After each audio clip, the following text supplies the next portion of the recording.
Hello, Ginoo. Dr. Jose Rizal. Kumusta naman po kayo? Hindi ko akalain na makakausap po kita, kahit sa ganitong paraan lang. Matagal ko na pong binabasa yung mga akda mo, at talagang nakakamangha ang iyong mga pananaw.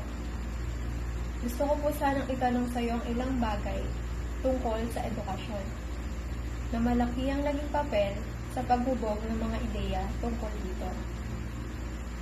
Alam mo, ikaw ang isa sa mga unang nagtaguyod ng kahalagahan ng edukasyon. Hindi lang para sa sarili, kundi para sa bayan. Naniniwala na ang isang edukasyong lipunan ay makakapagpabago sa takbo ng kasaysayan. Pero ngayong panahon, parang mas nakapokus na lamang sa mga exam at grado. At minsan, nawawala na ang tunay na layunin ng pag-aaral. Ano po kaya sa tingin mo? Dahil malinaw na sa mga sinulat mo na ang edukasyon para sa iyo ay hindi para lamang sa tagumpay ng bawat isa, kundi para sa ikabubuti ng buong bansa. Ang isa pang bagay na naaalala ko, paano mo ba nakikita ang edukasyon para sa lahat?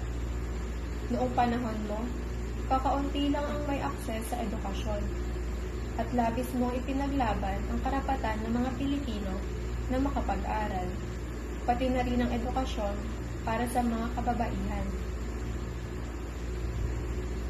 Ngayon, kahit na mas maraming may access sa edukasyon, parang may mga lugar pa rin kung saan hindi kayang makapag-aral ng mga mahihirap. Parang may malaking hadlang pa rin sa pantay-pantay na oportunidad sa edukasyon. Paano kaya ito maaayos? Kung buhay ka pa ngayon, sa tingin mo ba ay mas magaan na ang mga bagay? O marami pa rin mga kailangang baguhin para maging pantay-pantay ang oportunidad sa edukasyon?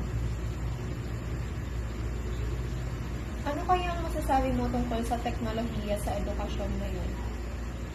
Alam ko na mahilig ka sa kaalaman at pagbabasa.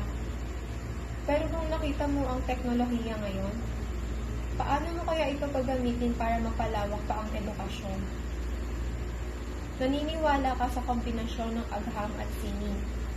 Kaya, siguro sa tingin ko, malaking tulong ang teknolohiya para mas mapabuti pa ang edukasyon ngayon. Isa pang tanong ang gusto ko sanang malaman sa sinabi mo noon. Ang hindi marunong lumingon sa pinagmulan ay hindi makakarating sa paroroonan.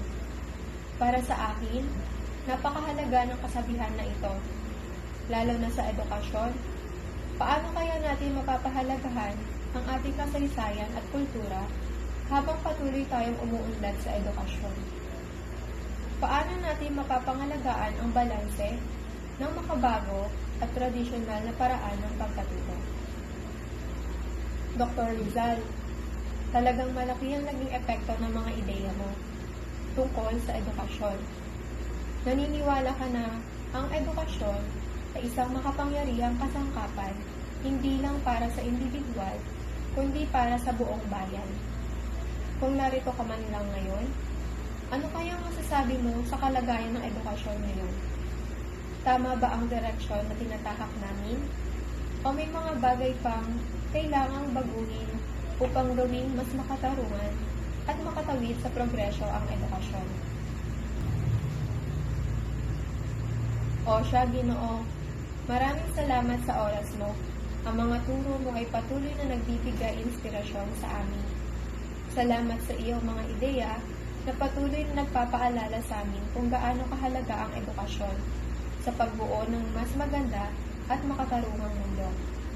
At patuloy ko rin pong baon ang mga turo nyo na magpatuloy at magbigay ng liwanag sa hinaharap ng edukasyon. Hanggang sa muli, Ginoong Dr. Jose Rizal, paalam.